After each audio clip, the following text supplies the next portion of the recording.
Good morning, everyone, and welcome to the Fife Property Blog Show. And today I'm joined by Kerin. Morning, Kerin.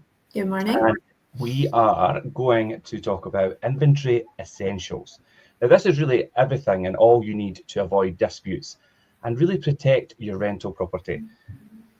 Deposits on your rental property are important, but without an inventory, you've not got a lot of recourse. So this is really important for landlords and even agents and anybody that's listening, because it's something that we've been through time and time again, and we realise the pitfalls and the process that the deposit scheme work through when a deposit claim goes through, and an inventory is such a big part of that. Ultimately, no inventory, no claim. That's about the long and the short of it, to be honest. And if you end up with a dispute with your tenant and you want to make a deduction from the security deposit, then this is where an inventory comes in, much more than just a list of items. Now, this is where the misconception about what an actual inventory or a condition report, whichever, however you refer to it. An inventory is your only legal safeguard in claiming for damages to your property. The law favours evidence, and an inventory is that winning proof, as long as it's done correctly as well. And that's an important thing we're going to talk about today as well. Nonetheless, we meet too many landlords with either no inventory at all or one that's far too vague. As I said, it's much more than just a list of items in the room or whatever. So we've created this essential guide to getting them right. And today we're going to discuss things like why inventories are so important, the watertight blueprint of an inventory, using photos and even videos as well for that ultimate proof, reviewing inventories with mid-tenancy checkups, and ultimately having happy tenancy endings. That's something that's really important, as much as the beginning as well as the end. You want the whole process of a tenancy to run smoothly from start to finish. There's plenty to really unpack today, so let's crack on and explore what makes inventories so essential and how to really prepare one that's sufficiently strong to cover all the bases and protect your investment ultimately. So Kerin, why do you just run us through a wee bit, why is an inventory so important then? So regardless of whether your property is furnished, unfurnished, the power and value of a comprehensive inventory can't be overstated. So as you say, we've seen time and time again all the different kinds that come in when landlords try to do it themselves. So hopefully with us going through all this, you'll get a better understanding of what's actually required and obviously stressing how important they are. So a room-by-room account of your property's fixtures, fittings, furnishing and a state of repair when a tenant moves in. So in this, the inventory will give you a clear benchmark. So starting the tenancy with a detailed record of your property's condition shows that you're serious about having your investment returned in a good order. Minimal misunderstandings. So recollections of the property's condition can differ between landlords and tenants, but a report signed by both parties is a safeguard for everyone. And we see this time and time again, a dispute, whether it's whether a landlord thinks one way, a tenant thinks another way. So if you have this in writing, this is your safeguard, basically. There is no dispute in this aspect. That's a good point you made as well, because you're saying obviously signed an agreement by both parties. It's all very well having the inventory, but has your tenant checked over it? Have you given them the correct time to check over it? And have they signed an agreement to it? And do you have that on record? Because without that, it's all one having the inventory and you've done it in time. But if the tenants, there's no evidence of the tenant in agreement to that, then that will be a loophole that you'll find when you try to claim a deposit. Yeah, so your tenant should get 7 days to go through the inventory. And one of the key things as well is your inventory should be done either a day or two before the tenant moves in. So that should be done right at the start of the tenancy to give you a clear reflection of what the property is like right at the start of the tenancy. It can't be done a few weeks before. A day or two is the key point there for it. And is that each tenancy? That is each tenancy. We used to be able to, we've been doing it long enough. We used to be able to get away with it with redoing them if the property hadn't really changed, but this needs to be done every single tenancy now, which is also kind of relaying of the importance of having a longevity with your tenants and having them in long term as opposed to quick turnovers, because you're going to have to redo inventories and everything else that comes with initial lets for it.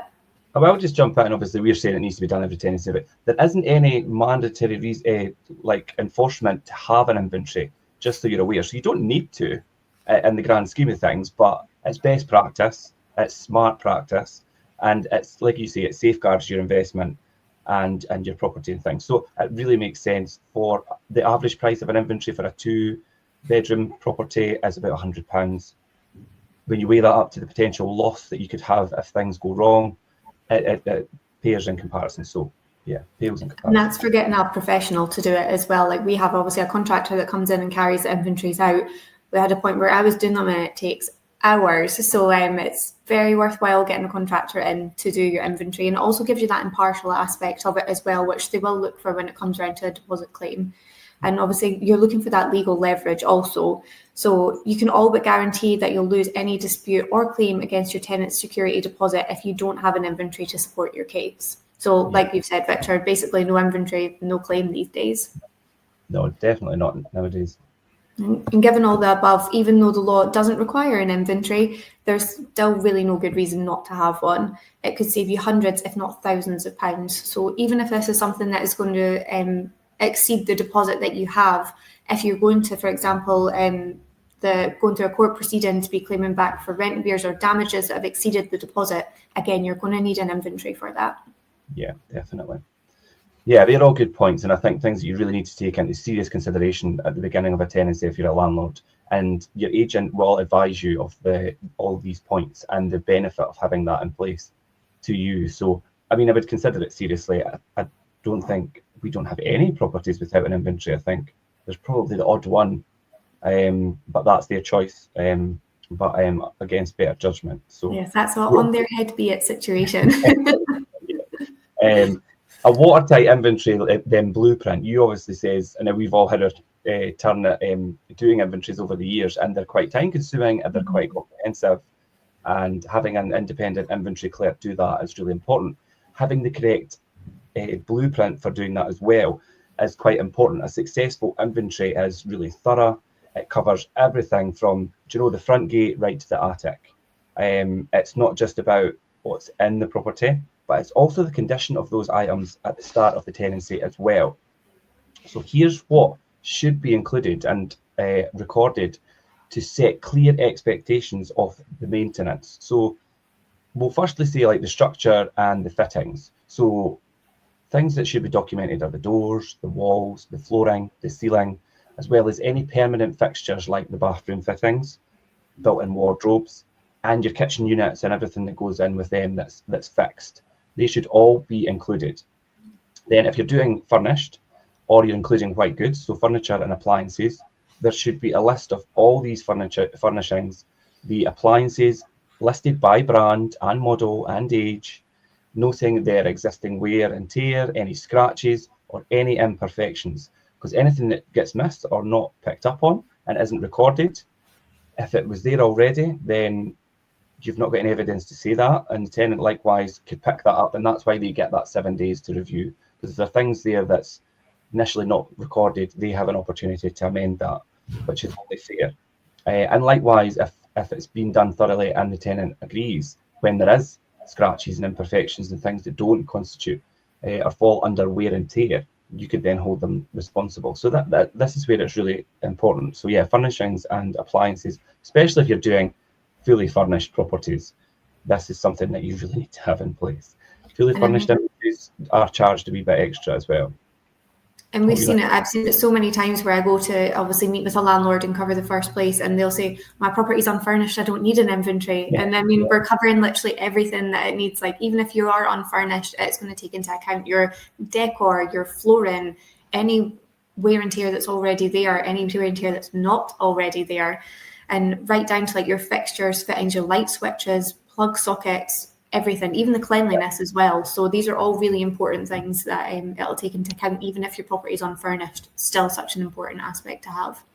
Yeah, it's so common for people to think, oh, well, my property is unfurnished, there's nothing in it.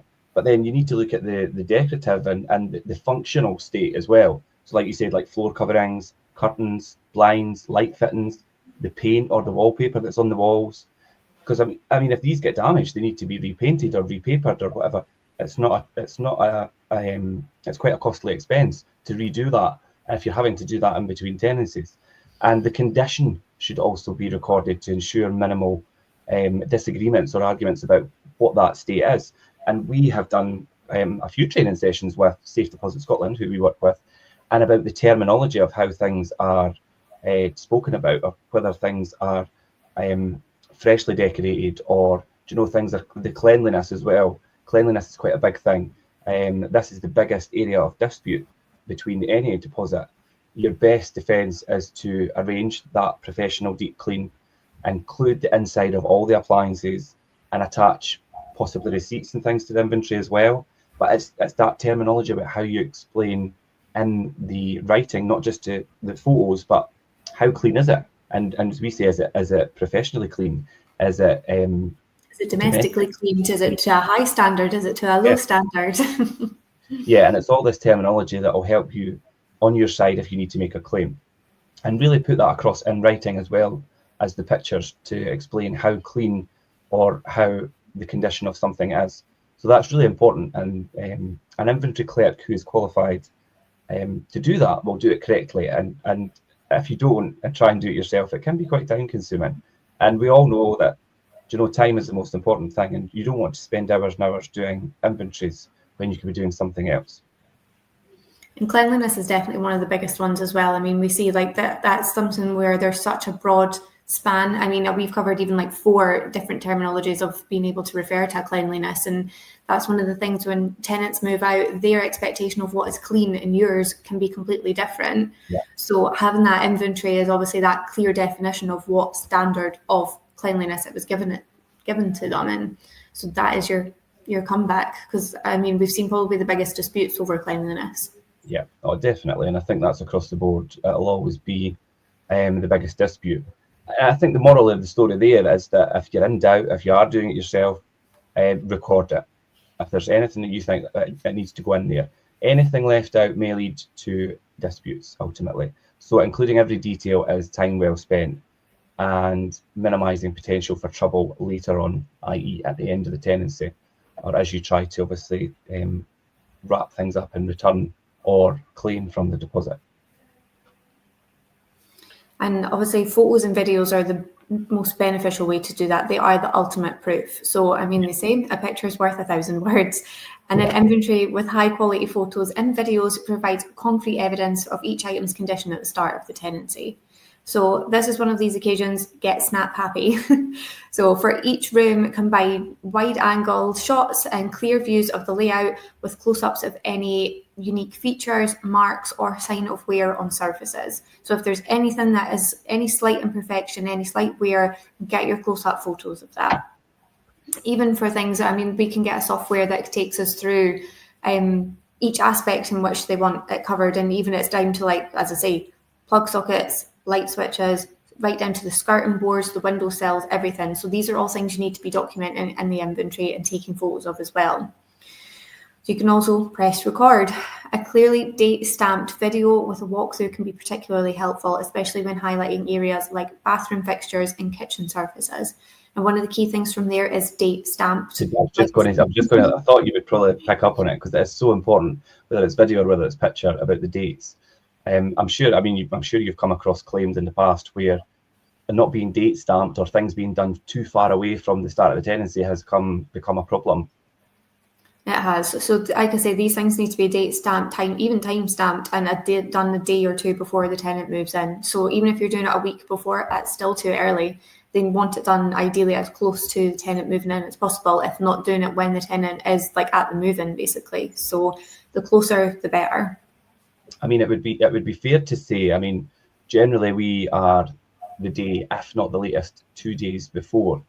But then even at 2 days, I mean, it could still, if the claim is pushed far enough and it's not something that's completely obvious, they could still use that time frame as evidence to say, well, something could have happened in between these 48 hours between the tenant moving in.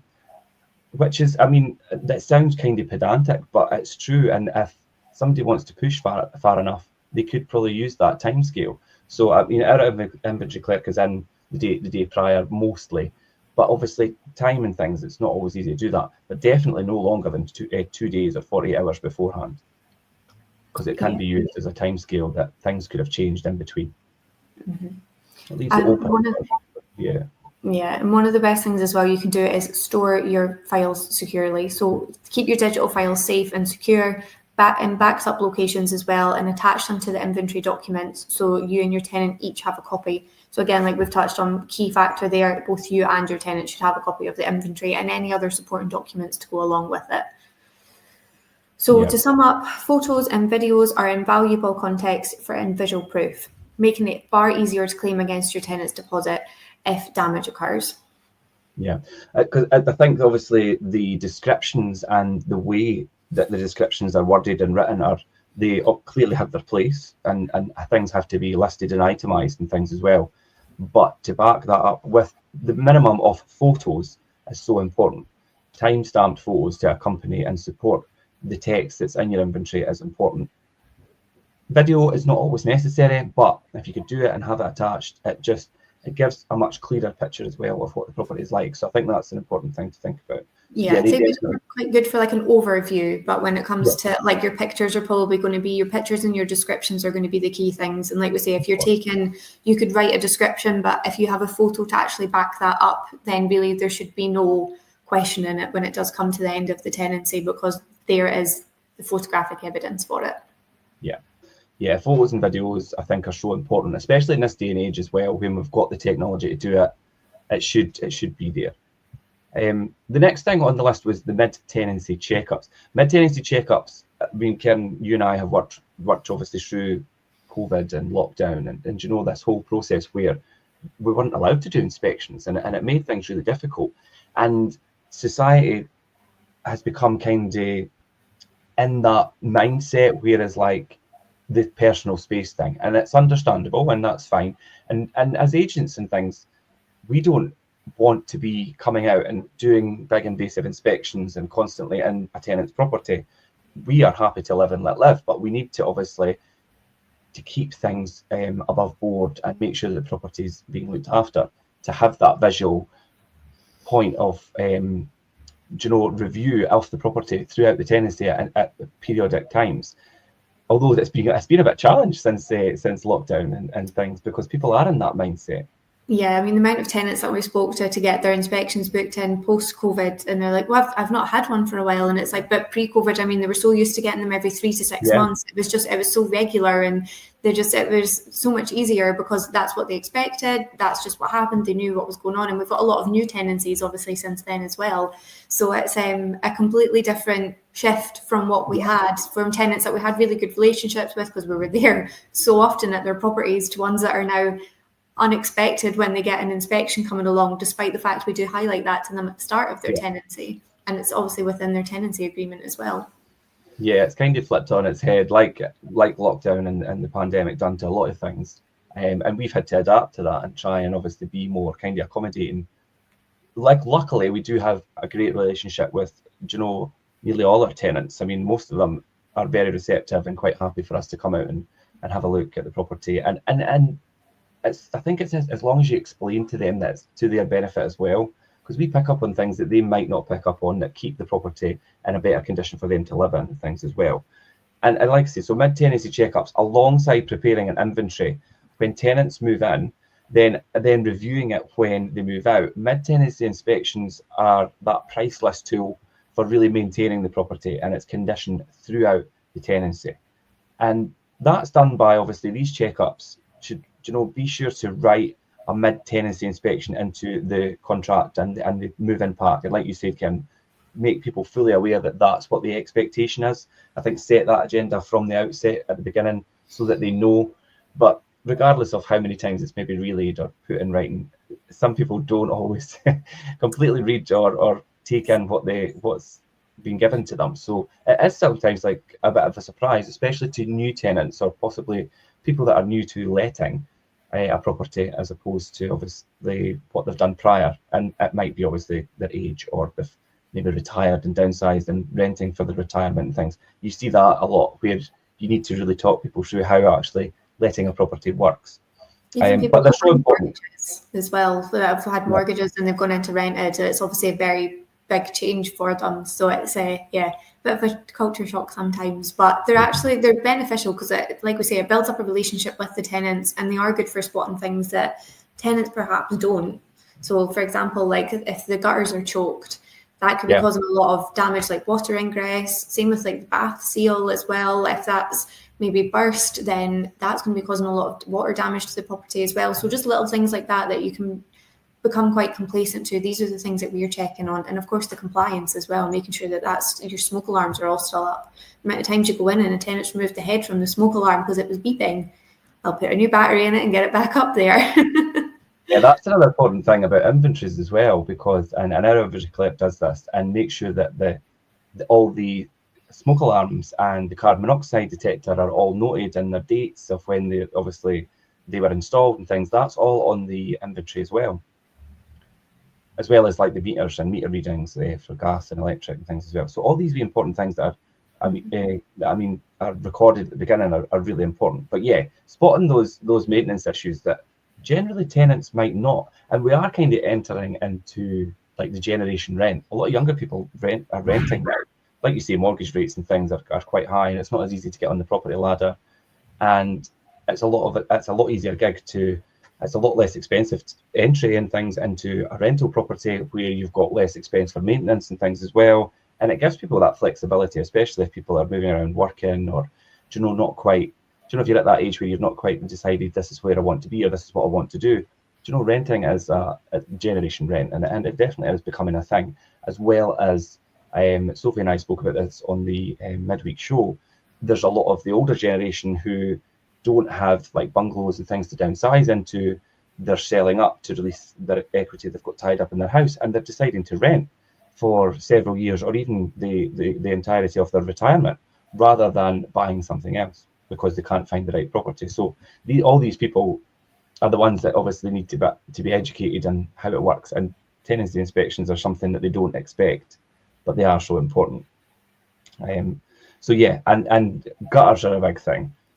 People don't understand how damaging an overflowing gutter can be to the exterior of the property, and then in time, obviously, the interior. So yeah, and it's something that can be easily resolved, but could be very costly if not. Yes, nobody wants water ingress. No, definitely not. And then it gives you that chance to record the changes in the property since the start of the tenancy. Update our records with maybe some photos and things if necessary, and note anything that might need addressing before the tenancy ends. Things that need to be addressed before the tenancy comes to an end or left to get worse and become a costly repair. It also kind of reinforces and encourages accountability. That mid-term inspection reminds the tenant that they've got their obligation to keep the property in good order. And again, then reduces the risk of things being ignored and becoming a bigger issue. Just that wee gentle nudge to say, like, obviously, tenants do have their responsibility to look after the property that they're in as well. And you do, and I've seen it over the years, one or two people who don't have the most respect for a rental property because their approach is, well, it's not mine. Legally, when you sign a tenancy agreement, it is yours, and we really want tenants to embrace that, because during a tenancy, it's your home, you live in it. Legally, it is yours for that period of time. So there is a level of responsibility there as well. Generally, tenants aren't like that, but you do get the odd people who have that kind of approach. So just to kind of gently remind them and reinforce that there's responsibility on both sides. And then, so inspections, in short, really, repairs are always cheaper and less hassle when dealt with before they escalate, as we've said. And instead of finding, those nasty surprises at the end of a tenancy and then facing that larger, costlier repair, which really is an avoidable drama, and it could be picked up, and the inspection is the clear and simple way to do that. Yeah, nip it in the bud. Yeah, and that brings us to bringing the tenancy to an end and having happy tenancy endings. So talk us through how really to bring that tenancy to an end properly, Kerin. So at the end of the tenancy, your initial inventory document becomes a checklist for ensuring the property is returned as close to possible as its original state, allowing for regular wear and tear. Now, that is one of the key things there. You have to allow for wear and tear. If you don't, and you're trying to claim, you're not going to get your claim through for it. You have to take into account how long a tenant's been living in the property, how many people have been living in it as well, and account for fair wear and tear on it. Yeah. You cannot claim for betterment of your property either, so that is something to keep in mind too. So just before you move on, so let's just quickly talk about wear and tear. So there's a lot of, it's open for interpretation to some people about wear and tear. So wear and tear is, I mean, it depends on the length of the tenancy. It depends on the condition at the beginning. It depends on the nature of the damage or whatever's being claimed for.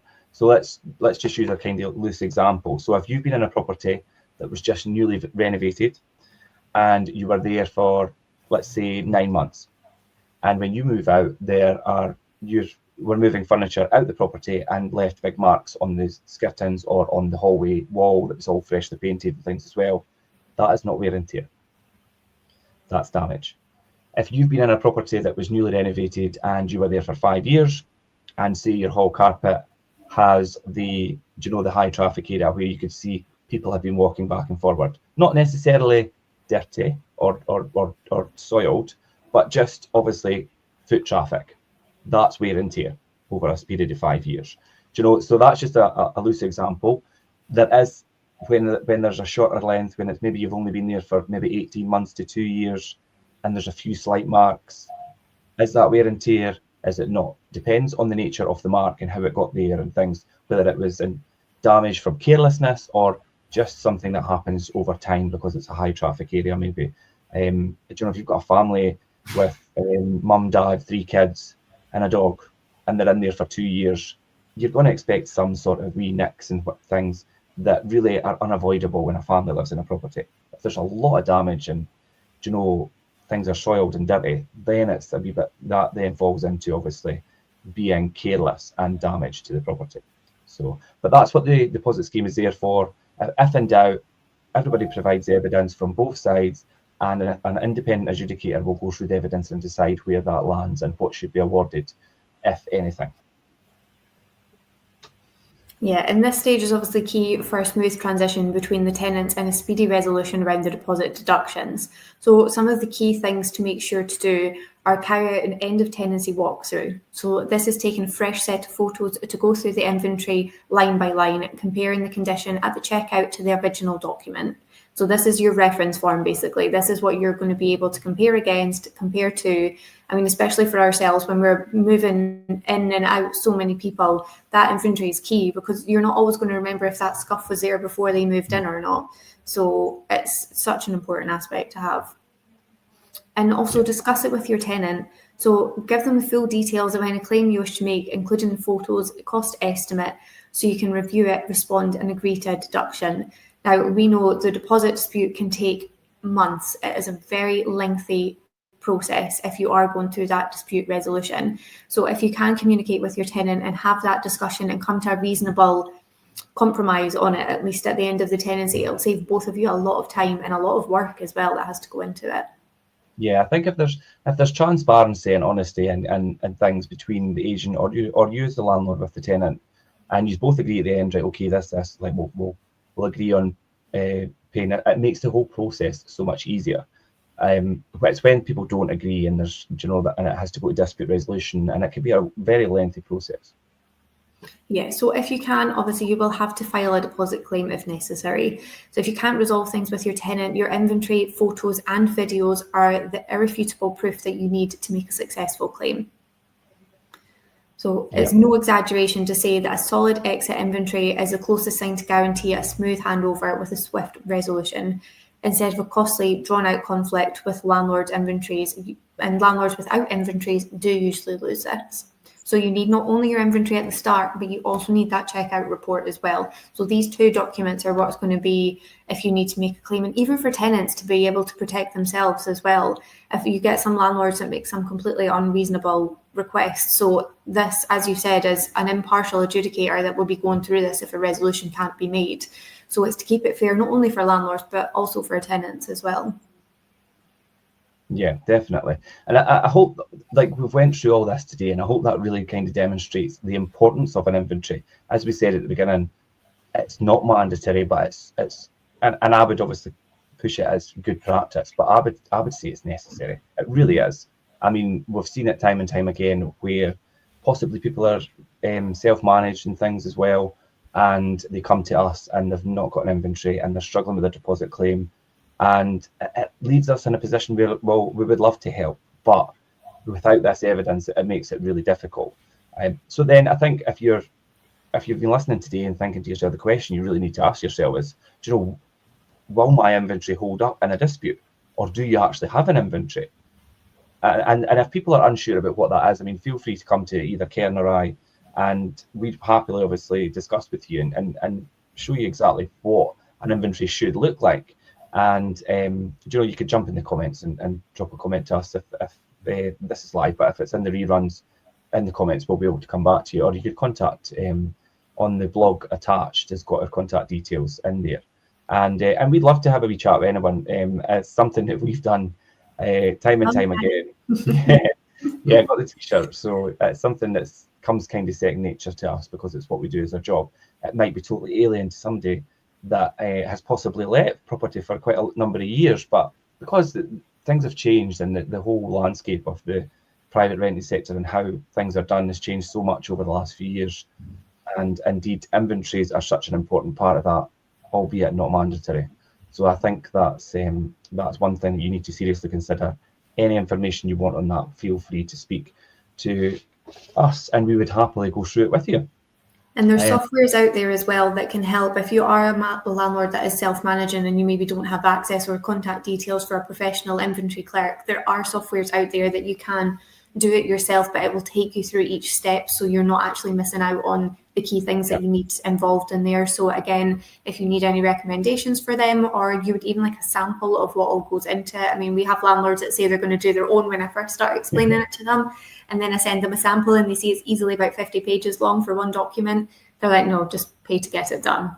But if you do need, so if you do would like an idea of the softwares that are available, you can shop about, or you can ask us, and then we can give you ones that we've used and that have stood up in deposit claims as well. Yeah, great. Thanks for that, Kerin. You were the perfect person to go through that with today, because I know obviously you've spent many years prior in property management and dealing with inventories and things, and you were here actually when inventories first come into play and things as well. So you've seen it from the beginning, and then how they've evolved and how the deposit schemes evolved and things as well is really important. And you know, there's a lot of agents out there. How you've been 8 years? 8 years, yeah. Yeah. So a lot of agents maybe haven't had that length of time.